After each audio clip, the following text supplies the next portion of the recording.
If you are interested in stories with happy endings, you would be better off reading some other book.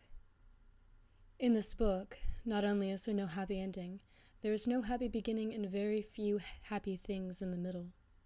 This is because not very many happy things happened in the lives of the three Baudelaire youngsters. Violet, Klaus, and Sunny Baudelaire were intelligent children, and they were charming and resourceful and had pleasant facial features. But they were extremely unlucky, and most everything that happened to them was rife with misfortune, misery, and despair. I'm sorry to tell you this, but that is how the story goes. Their misfortune began one day at Briny Beach. The three Baudelaire children lived with their parents in an enormous mansion at the heart of a dirty and busy city, and occasionally their parents would give them permission to take a rickety trolley. The word rickety, you probably know, here means unsteady or likely to collapse, alone to the seashore, where they would spend the day as a sort of vacation as long as they were home for dinner. This particular morning it was gray and cloudy, which didn't bother the Baudelaire youngsters one bit. When it was hot and sunny, Briny Beach was crowded with tourists, and it was impossible to find a good place to lay one's blanket. On gray and cloudy days, the Baudelaires had the beach to themselves to do what they liked. Violet Baudelaire, the eldest, liked to skip rocks. Like most 14-year-olds, she was right-handed, so the rocks skipped farther across the murky water when Violet used her right hand than when she used her left. As she skipped rocks, she was looking out at the horizon and thinking about an invention she wanted to build. Anyone who knew Violet well could tell she was thinking hard, because her long hair was tied in a ribbon to keep it out of her eyes. Violet had a real knack for inventing and building strange devices, so her brain was often filled with images of pulleys, levers, and gears, and she never wanted to be distracted by something as trivial as her hair. This morning, she was thinking about how to construct a device that could retrieve a rock after you had skipped it into the ocean. Klaus Baudelaire, the middle child and the only boy, liked to examine creatures in tide pools. Klaus was a little older than 12 and wore glasses, which made him look intelligent. He was intelligent. The Baudelaire parents had an enormous library in their mansion, a room filled with thousands of books on nearly every subject. Being only 12, Klaus of course had not read all of the books in the Baudelaire library, but he had read a great many of them and had retained a lot of the information from his readings. He knew how to tell an alligator from a crocodile. He knew who killed Julius Caesar, and he knew much about the tiny, slimy animals found at Briny Beach, which he was examining now. Sunny Baudelaire, the youngest, liked to bite things. She was an infant and very small for her age, scarcely larger than a boot. What she lacked in size, however, she made up for with the size and sharpness of her 4 teeth. Sunny was at an age where one mostly speaks in a series of unintelligible shrieks, except when she used the few actual words in her vocabulary, like bottle, mommy, and bite. Most people had trouble understanding what it was that Sunny was saying. For instance, this morning she was saying gack over and over, which probably meant, look at that mysterious figure emerging from the fog. Sure enough, in the distance along the misty shore of Briny Beach, there could be seen a tall figure striding toward the Baudelaire children. Sunny had already been staring and shrieking at the figure for some time when Klaus looked up from the spiny crab he was examining and saw it too. He reached over and touched Violet's arm, bringing her out of her inventing thoughts. Look at that, Klaus said, and pointed toward the figure. It was drawing closer, and the children could see a few details.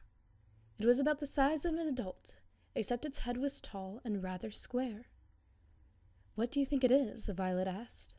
I don't know, Klaus said, squinting at it, but it seems to be moving right toward us.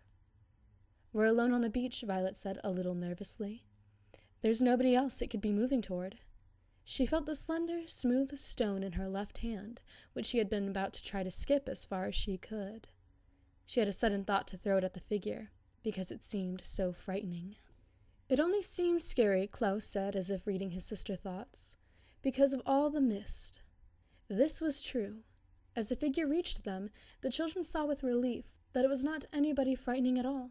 but somebody that they knew. Mr. Poe.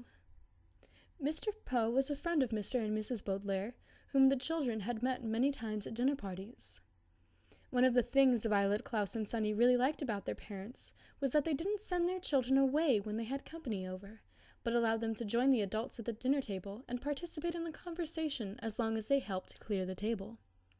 The children remembered Mr. Poe because he always had a cold and was constantly excusing himself from the table to have a fit of coughing in the next room. Mr. Poe took off his top hat, which made his head look large and square in the fog, and stood for a moment, coughing loudly into a white handkerchief. Violet and Klaus moved forward to shake his hand and say, "How do you do?" "How do you do?" said Violet. "How do you do?" said Klaus. "Oh, do wow," said Sunny. "Fine, thank you," said Mr. Poe, but he looked very sad. For a few seconds nobody said anything, and the children wondered what Mr. Poe was doing there at Briny Beach, when he should have been at the bank in the city where he worked.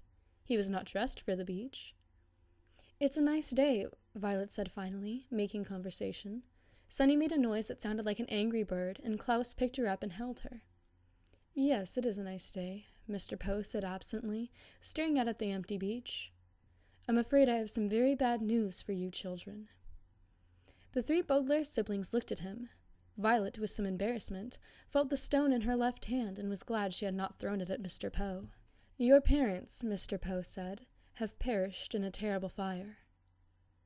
The children didn't say anything. "They perished," Mr. Poe said, "in a fire that destroyed the entire house. I'm very, very sorry to tell you this, my dears." Violet took her eyes off Mr. Poe and stared out at the ocean. Mr. Poe had never called the Baudelaire children "my dears" before. She understood the words he was saying, but thought he must be joking, playing a terrible joke on her and her brother and sister. "Perished," Mr. Poe said, "means killed." "We know what the word perished means," Klaus said crossly. He did know what the word perished meant, but he was still having trouble understanding exactly what it was that Mr. Poe had said. It seemed to him that Mr. Poe must somehow have misspoken. "The fire department arrived, of course," Mr. Poe said. But they were too late. The entire house was engulfed in fire. It burned to the ground. Klaus pictured all the books in the library going up in flames. Now he'd never read all of them. Mr. Poe coughed several times into his handkerchief before continuing. "I was sent to retrieve you here and to take you to my home, where you'll all stay for some time while we figure things out. I'm the executor of your parents' estate. That means I will be handling their enormous fortune and figuring out where you children will go. When Violet comes of age, the fortune will be yours, but the bank will take charge of it until you are old enough." Although he said he was the executor, Violet felt like Mr. Poe was the executioner. He had simply walked down the beach to them and changed their lives forever. "Come with me," Mr. Poe said, and held out his hand. In order to take it, Violet had to drop the stone she was holding. Klaus took Violet's other hand, and Sunny took Klaus's other hand, and in that matter, the three Baudelaire children, the Baudelaire orphans, now were led away from the beach and from their previous lives.